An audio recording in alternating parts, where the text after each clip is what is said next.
August 20, 1944. A wet field outside Brest, France. Corporal Jack Maisie from Brooklyn stood in mud and rain, inflating a rubber tank that weighed 93 pounds, but was supposed to fool the German army into thinking it weighed 30 tons.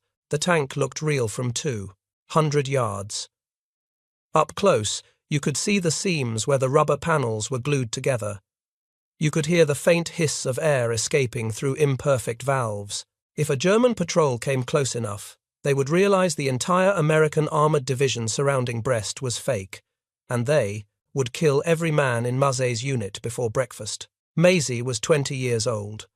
2 years earlier, he had been studying art at the High School for Music and Art in New York City. Now he was part of the 23rd Headquarters Special Troops, a unit the men called the Ghost Army, and his job was to impersonate 30,000 soldiers who weren't there. The problem was simple and deadly. The American army needed to take the port of Brest. 3 infantry divisions surrounded the city. 35,000 German troops under General Hermann Bernhard Ramke held defensive positions. Inside, determined to fight to the last man. American commanders wanted Ramke to believe he faced overwhelming force, hoped he would surrender without a prolonged siege. But the Americans didn't have overwhelming force. The 6th Armored Division had been pulled from Brest 2 weeks earlier for operations elsewhere. The Americans needed Ramke to think that division was still there, needed him to see tanks and artillery that didn't exist, needed him to hear an army that wasn't coming.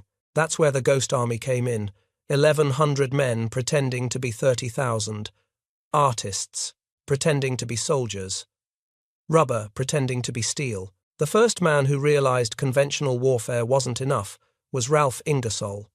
Ingersoll had been managing editor of The New Yorker and Fortune magazine, founder of the New York newspaper called PM. He joined the army in 1942 and ended up in London, working with military planners on the invasion of Europe. Ingersoll watched British deception operations in North Africa, Operation Bertram in 1942.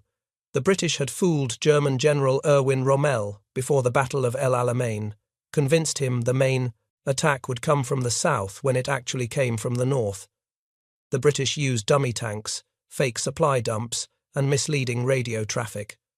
The deception worked. Rommel positioned his forces in the wrong place. The British broke through where he was weakest. Rommel lost. Ingersoll saw that and thought about how many American lives could be saved if the United States had a unit that could do the same thing.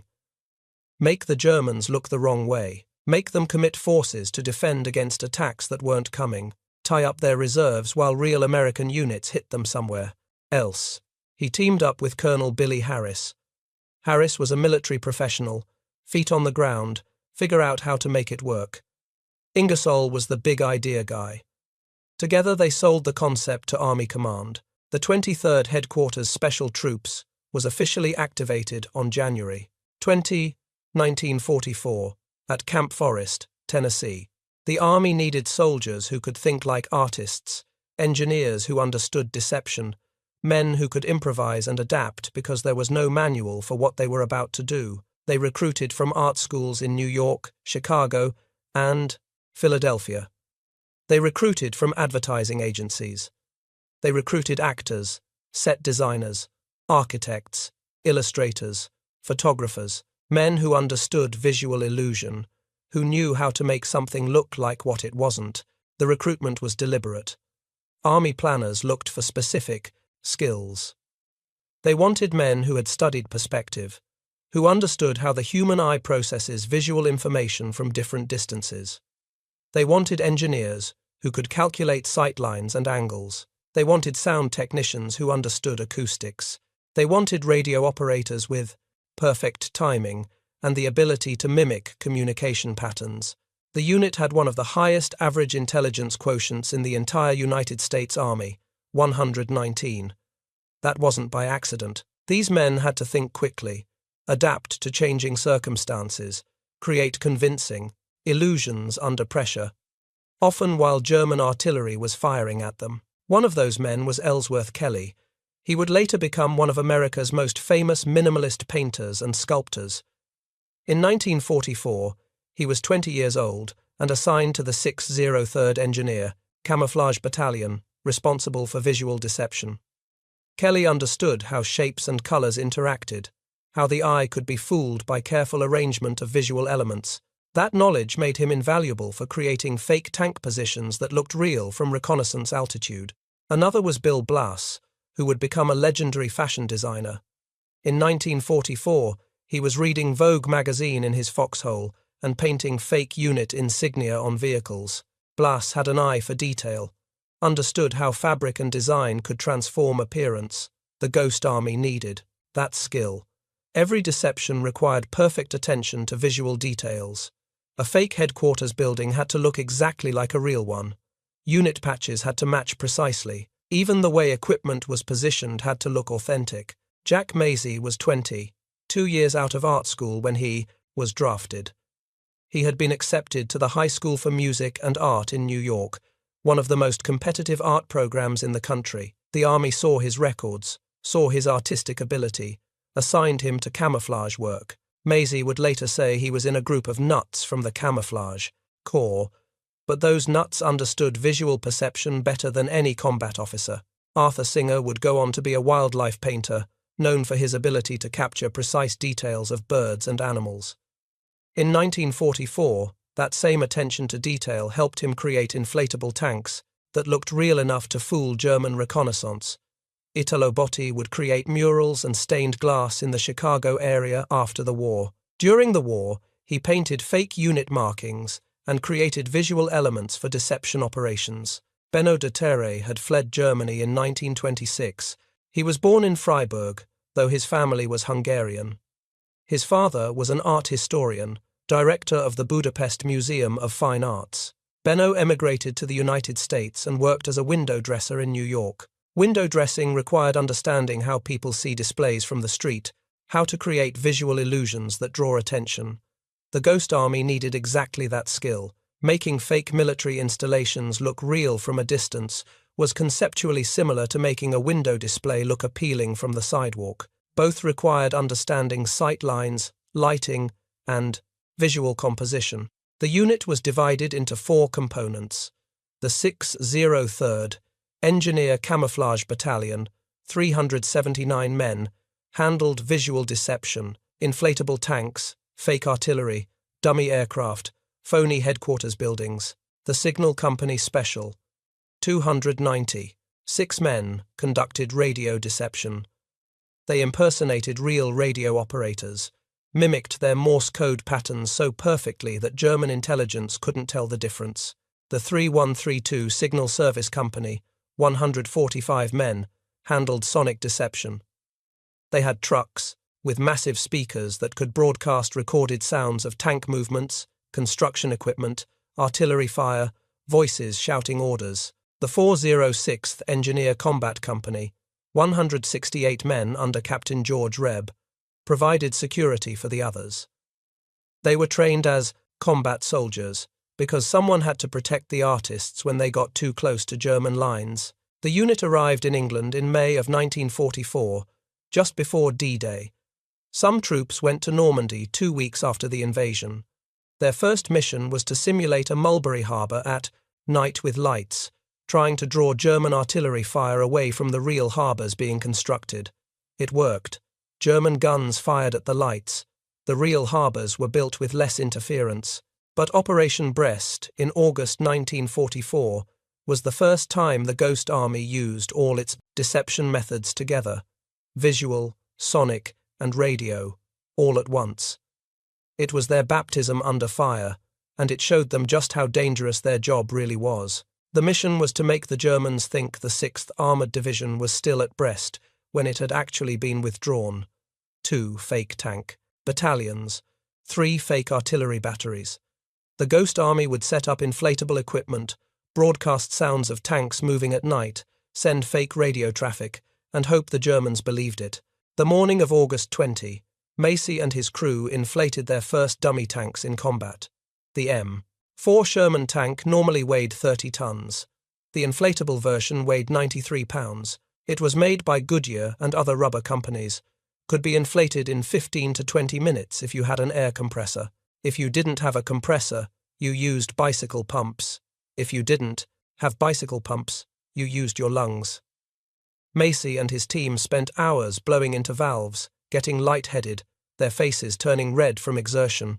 The tanks looked convincing from aerial reconnaissance distance.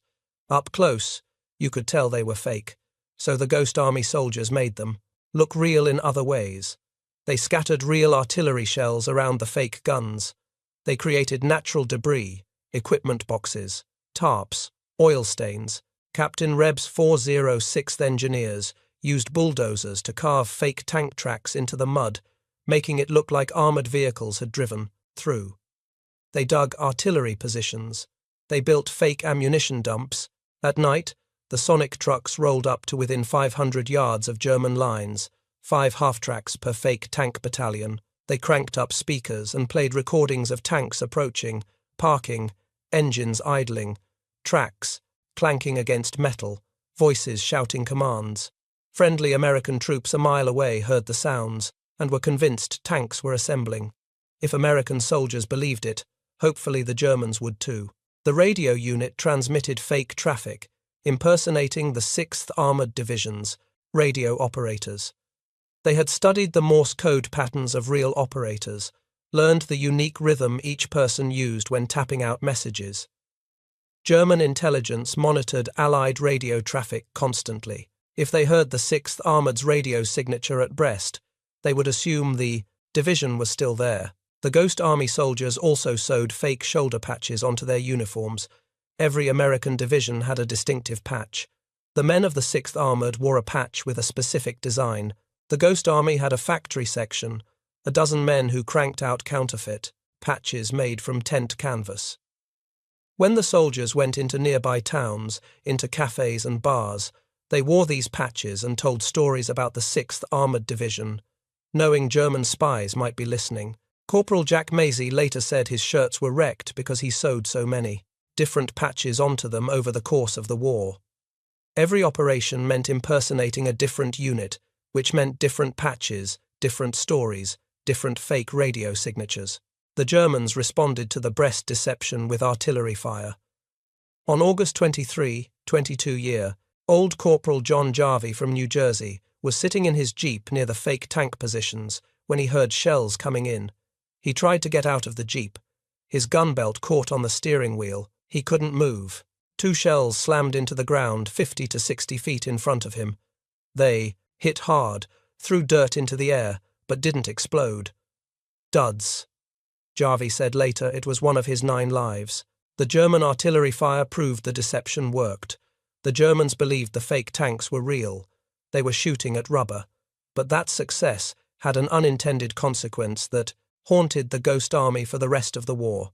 Through miscommunication or misunderstanding, Company D of the 709th Tank Battalion launched an attack from near where the Ghost Army had positioned its fake armoured force. The Germans had concentrated their artillery there. They were ready. 5 real American tanks were blown apart in minutes. The crews never reached the line of departure. Corporal Jarvie said they just got decimated. The incident weighed on Lieutenant Colonel Clifford Simonson, the 23rd's operations officer. In his analysis afterward, he wrote that those tanks should not have attacked in that place, or else the Ghost Army should have positioned its deception in another area. The lesson was clear. Coordination mattered. Communication mattered. Deception could save lives or cost them depending on how carefully it was planned. After Brest fell, on September 27, captured German officers told American interrogators they believed the 6th Armored Division had been there throughout the siege. The Ghost Army's inflatable tanks and Sonic trucks had convinced them. German General von Ramke said he had held out against 3 infantry divisions and 1 armoured division. The armoured division was fake, he never knew. Intelligence reports showed the Germans had shifted 20 to 50 artillery pieces to counter the fake armoured threat. Real German guns firing at rubber tanks. Real German soldiers watching fake positions. Resources tied up by an illusion. But the operation taught the Ghost Army what they were really doing. This wasn't a game. This wasn't art school. Men died when deceptions failed. Men lived when deceptions worked. The weight of that knowledge stayed with them. The soldiers processed that weight differently. Some became more cautious. calculating every detail of future deceptions to prevent another tragedy like the 709th Tank Battalion. Others became more determined, understanding that their work was saving far more lives than it cost. Corporal Jarvie wrote in his diary that the night that he couldn't stop thinking about the tank crews who died. He knew the deception had worked. The Germans had concentrated fire exactly where the Ghost Army wanted them to. But 5 American soldiers were dead because of miscommunication. The Ghost Army couldn't control what other units did. They could only create the illusion and hope American command coordinated properly. Lieutenant Colonel Simonson gathered the officers after Brest and laid out new protocols. Every deception had to be coordinated precisely with combat units. Every commander had to know where the Ghost Army was, positioned, what illusion they were creating, and where real units should not attack. Communication failures cost lives. The Ghost Army would not allow that to happen again if they could prevent it. The soldiers also learned practical lessons. Inflatable tanks needed constant maintenance. The rubber developed leaks. Small holes from shrapnel, tears from rough handling, valve failures. The men carried repair kits, patched holes in the middle of operations, sometimes while German artillery fired nearby. They learned to inflate tanks in different weather conditions. Cold made the rubber stiff and harder to work with. Rain made everything slippery. Wind tried to blow the inflatable equipment away before it was properly secured. They learned that sonic deception worked best at night when sounds carried farther, and German observers couldn't visually verify what they were hearing. They learned that radio deception required absolutely perfect mimicry. One wrong rhythm in Morse code, one unfamiliar phrase, and German intelligence might realize the traffic was fake. They learned that visual deception required thinking like aerial reconnaissance. What looked fake from ground level might look perfectly real from 2,000 feet altitude. And they learned about fear. Real, constant fear. They operated close to enemy lines. They drew enemy fire deliberately. They had minimal weapons to defend themselves. Every operation meant gambling that the Germans would believe the illusion rather than investigate closely. If German infantry patrols came to inspect what looked like an American armored division, they would find young artists holding rifles they barely knew how to use, surrounded by rubber tanks that would deflate if you poked them with a knife. By September 1944, the Ghost Army had refined its techniques. Operation Bettemberg in Luxembourg ran from September 15 to 22. The unit impersonated the 6th Armored Division, holding a gap in General George Patton's line during an assault on the German city of Metz. They maintained the deception for 8 days, which was unusually long. Keeping up appearances that long required constant attention to detail, constant improvisation. 8 days meant the soldiers couldn't just set up inflatable tanks and leave. They had to make the fake division look active, operational, alive. They moved vehicles between positions to simulate normal military activity. They ran generators to create light patterns at night that matched real headquarters operations. They had soldiers drive real jeeps around the perimeter wearing the 6th armored patches, making sure any German observers would see appropriate activity levels. The sonic trucks played different programs each night. Sounds of maintenance work, troop movements, artillery positioning. If they repeated the same sounds too often, German intelligence might notice the pattern and realize something was wrong. The radio. Operators varied their traffic, simulating the daily routine of a real armored division. Supply requests, status reports, routine communications, all fake, but all carefully crafted to match what a real division would transmit. The soldiers also had to live in the field for those 8 days, maintaining the deception while dealing with cold September weather in Luxembourg. They dug foxholes, set up camouflage for their real equipment, cooked meals over small fires they had to conceal, so German observers wouldn't see too few fires for a division-sized force. Every detail mattered. Lieutenant Colonel Simonson considered Operation Bettemberg a turning point. He said it was the first operation executed fully professionally and correctly. The Ghost Army had learned from its mistakes at Brest. Now they knew how to coordinate with real combat units, how to time their deceptions, how to sell the illusion without getting anyone killed.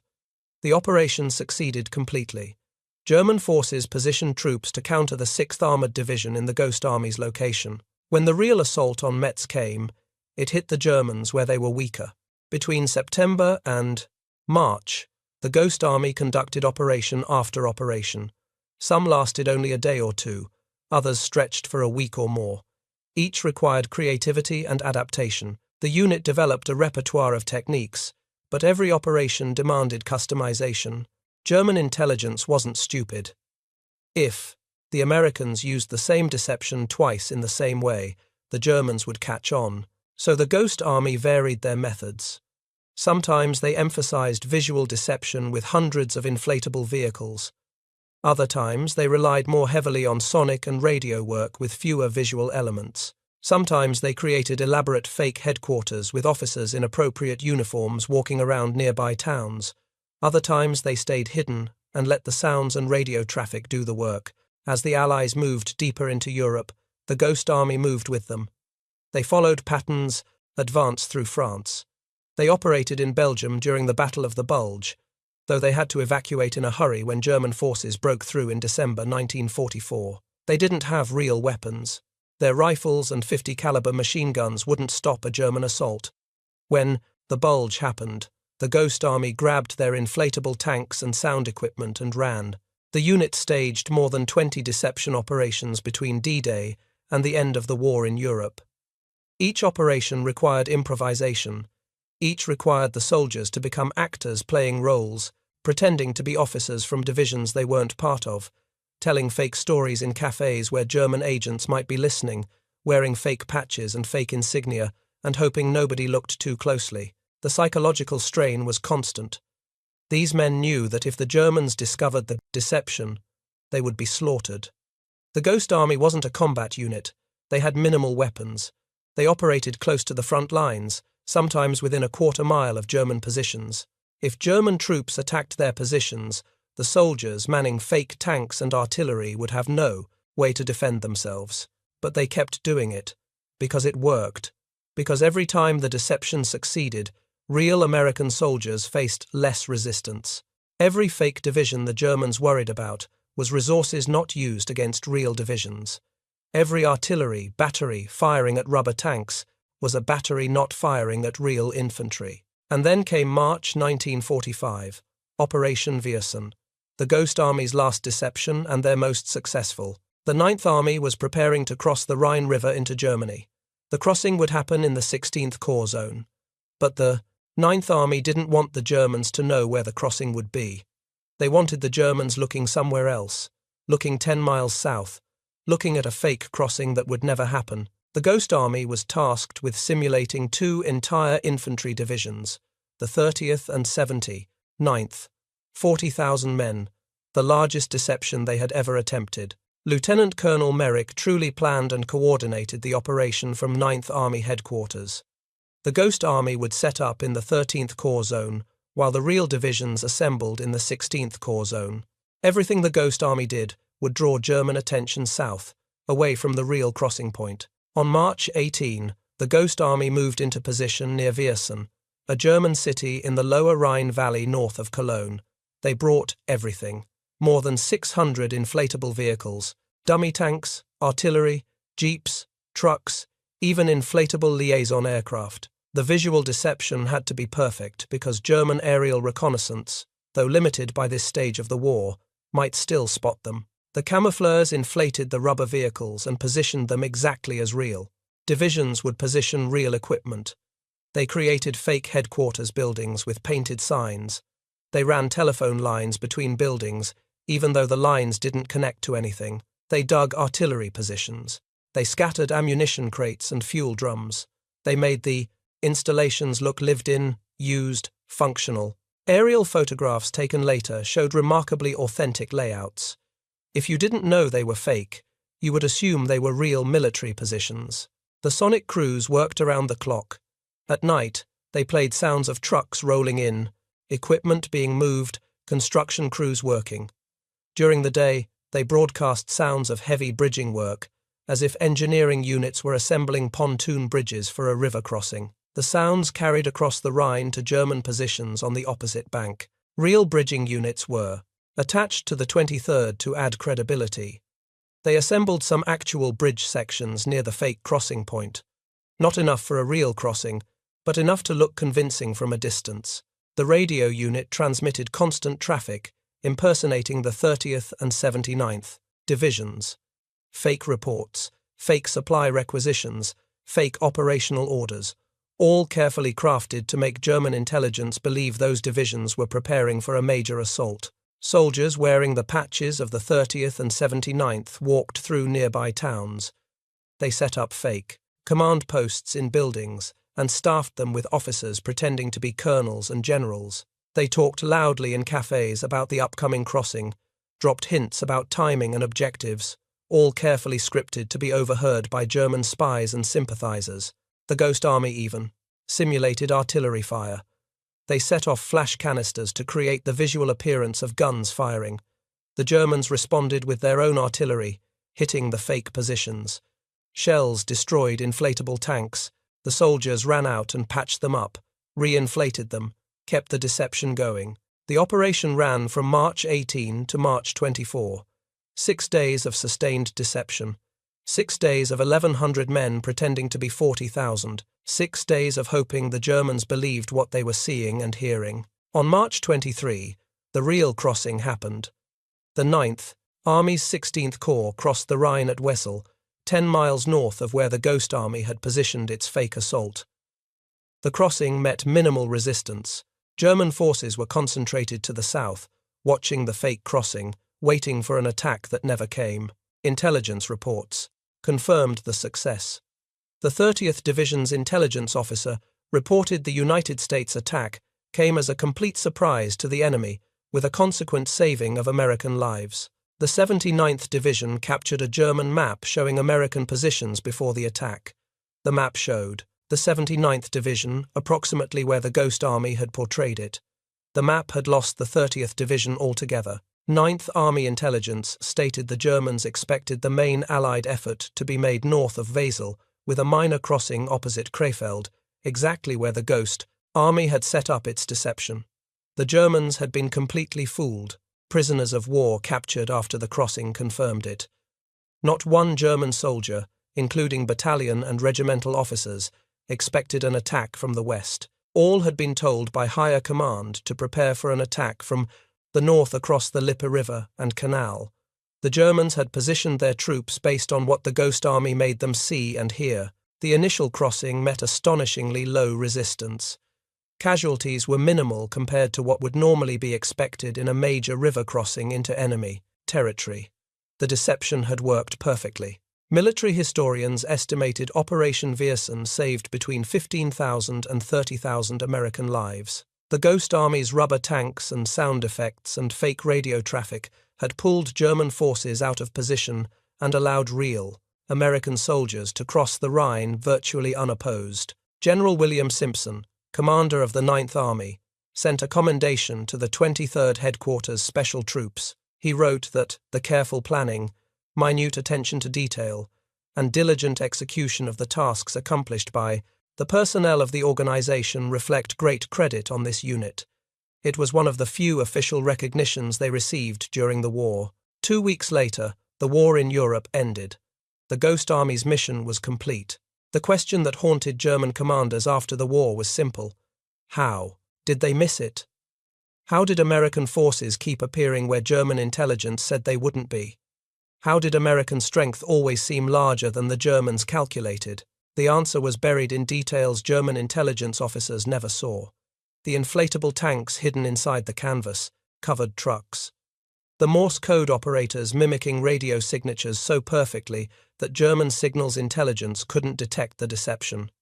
The sonic recordings played from speakers in the middle of the night. The patches sewn onto uniforms. The fake stories told in cafes. The rubber aircraft that looked real from reconnaissance altitude. German intelligence operated systematically. They monitored Allied radio traffic 24 hours a day, listening for patterns. They analyzed every transmission, catalogued every radio operator's unique Morse code style, tracked divisions by their communication signatures. When the Ghost Army's radio operators impersonated a division, German intelligence heard exactly what they expected to hear: the same rhythms, the same procedures, the same patterns they had documented for that unit. Nothing seemed wrong. German aerial reconnaissance, though increasingly limited as the Luftwaffe lost air superiority, photographed American positions whenever possible. The photographs showed tanks, artillery, supply dumps, headquarters buildings. The analysts counted vehicles, estimated force strength, reported concentrations. The inflatable equipment looked identical to real equipment from altitude. The positioning matched how American units actually deployed. The support infrastructure looked appropriate. Nothing raised suspicions. German spies and informants in occupied territories reported American soldiers wearing specific division patches, telling specific stories about upcoming operations. The information matched what radio intercepts suggested. When a spy reported seeing soldiers from the 30th Infantry Division in a town near Viersen, and German signals intelligence picked up radio traffic from the 30th Division in the same area, and aerial reconnaissance spotted what looked like divisional equipment there. German commanders had no reason to doubt the intelligence. 3 independent sources confirmed the same information. German General von Ramke at Brest thought he faced an armoured division. He never learned the tanks were inflatable. His intelligence officers reported tank movements at night based on sound. His artillery observers saw what looked like armour positions. His spies reported American soldiers talking about the 6th Armoured Division. All the evidence pointed to a real armoured presence. Ramke allocated his forces accordingly, positioning troops and guns to counter an armoured threat that didn't exist. German intelligence officers monitoring radio traffic thought they were listening to real divisions moving into position. They never realized the operators were actors, playing roles. The Ghost Army's radio unit had studied captured German signals, intelligence reports, learned what the Germans looked for, made sure their fake traffic matched German expectations perfectly. They didn't just send random messages. They created complete, believable communication, patterns that mimicked how American divisions actually operated. German artillery crews fired at what they thought were real tanks and real gun positions. They destroyed rubber and felt satisfied they had scored hits on enemy armor. After action, reports from German artillery units noted successful strikes against American armored positions.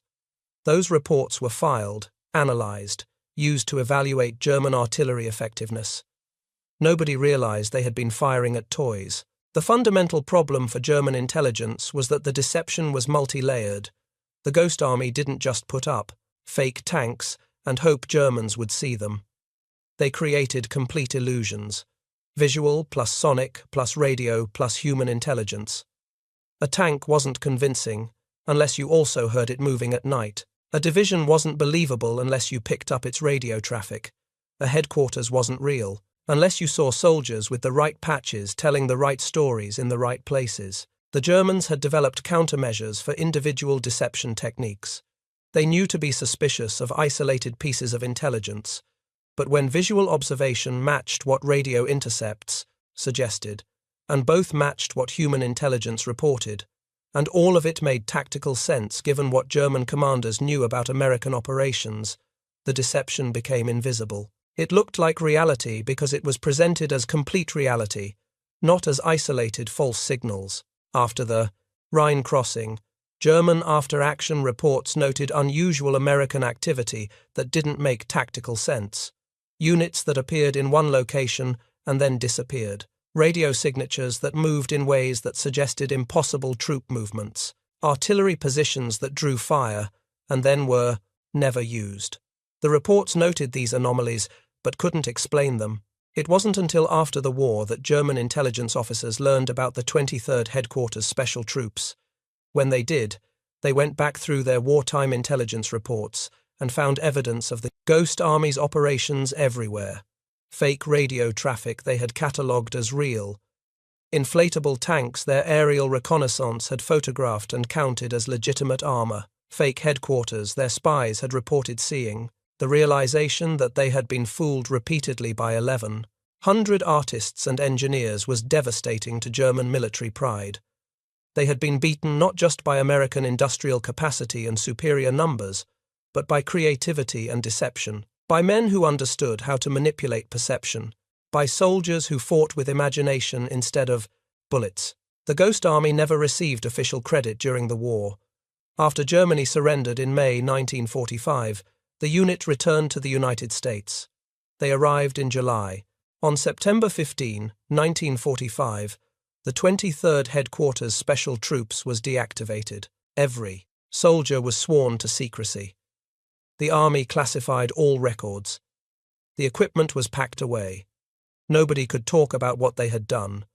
Not to family, not to friends, not to anyone. The fear was that the Soviet Union might become an adversary, and the United States might need similar deception, units in future conflicts.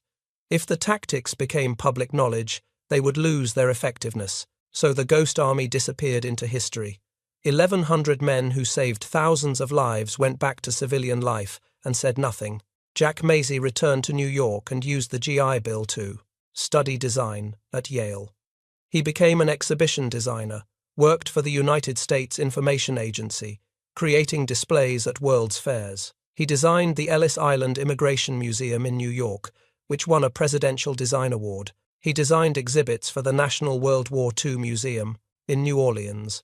He died in 2016, having built a distinguished career making things look real to convince audiences of ideas. Bill Blass became one of America's most famous fashion designers.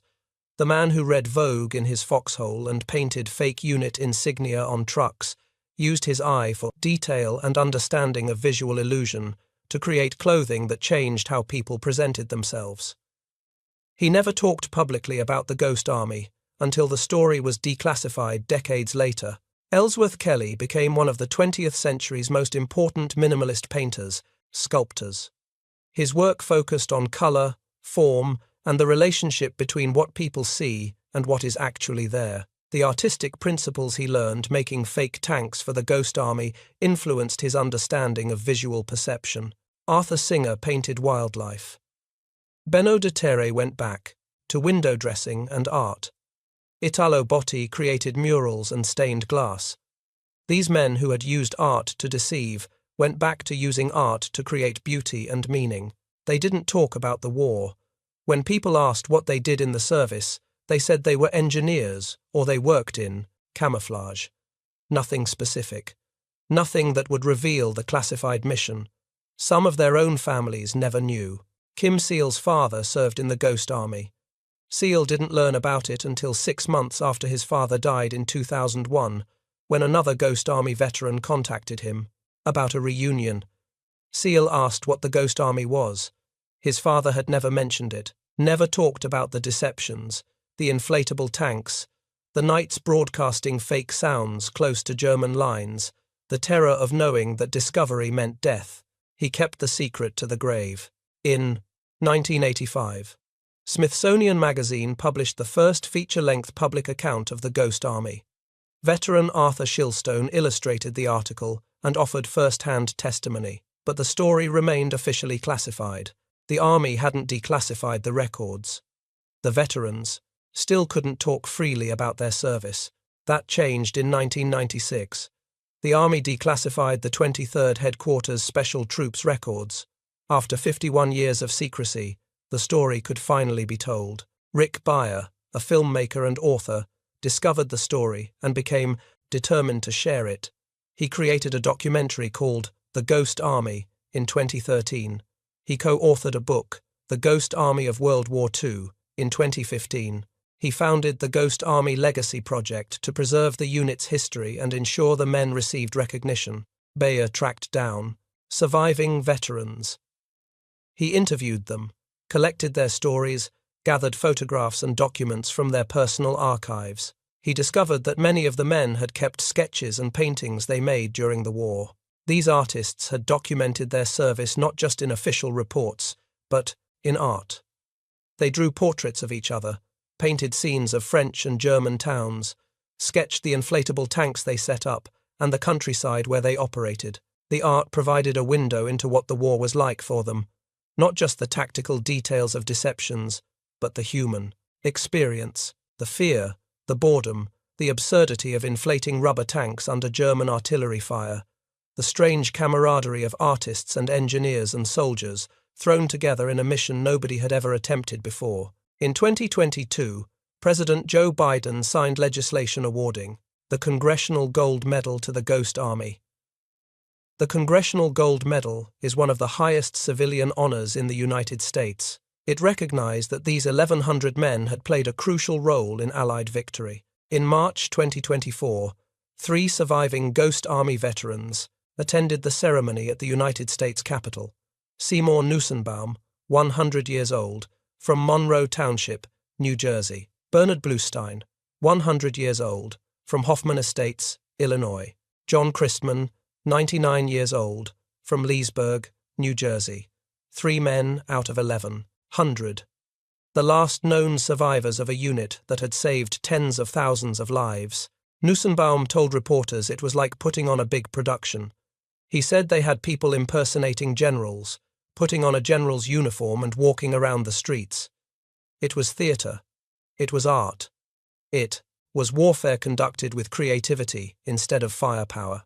30 years after the war ended, when the story was still classified, a United States Army analyst studied the Ghost Army's missions. He came away deeply impressed. He wrote that rarely, if ever, has there been a group of such a few men, which had so great an influence on the outcome of a major military campaign. That assessment was accurate. The Ghost Army conducted more than 20 major deceptions across France, Luxembourg, Belgium, and Germany. They simulated the presence of 30,000 soldiers using 1,100. They convinced German commanders that American forces were larger, were positioned differently, were planning attacks in places where no attacks were coming.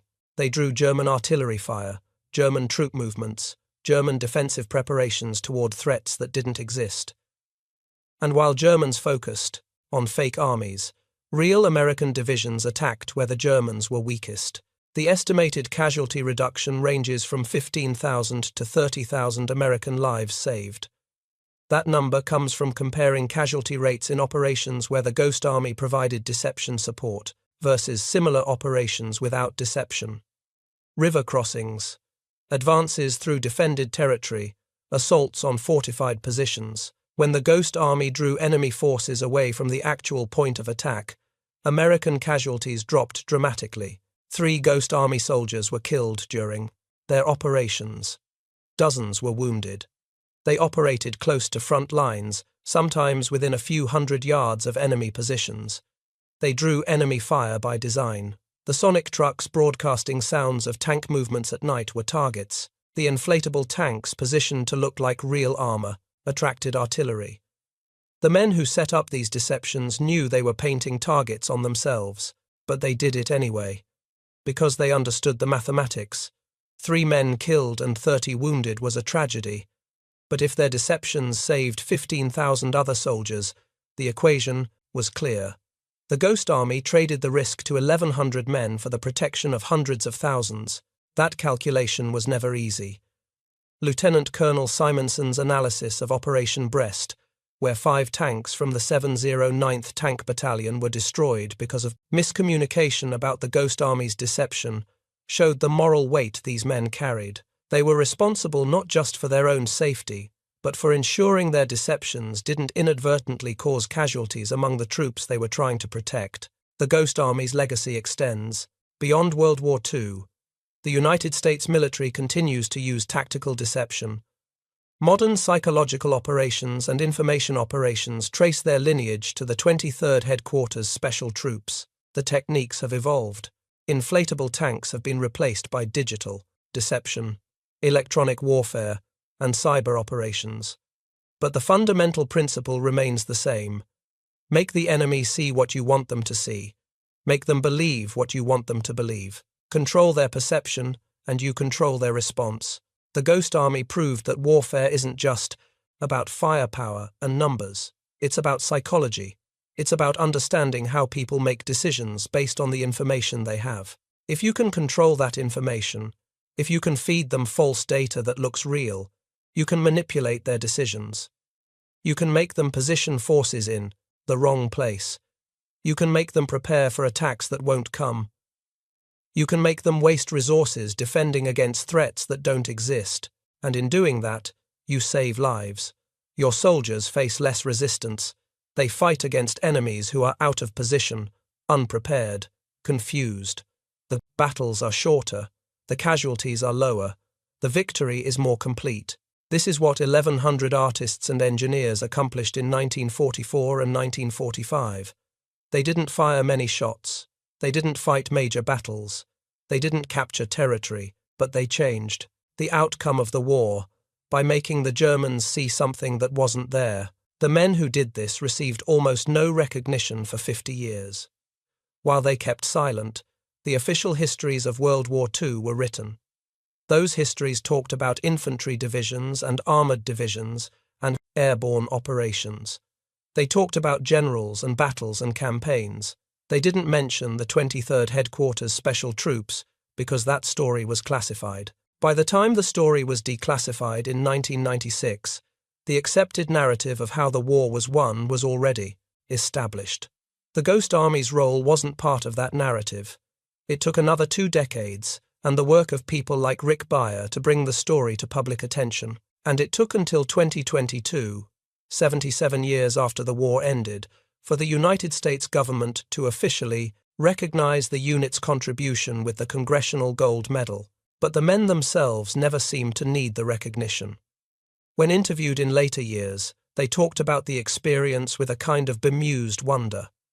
They had been artists and students and window dressers. They got drafted, ended up in a unit doing something nobody had ever done before, improvised their way through it, and somehow it worked.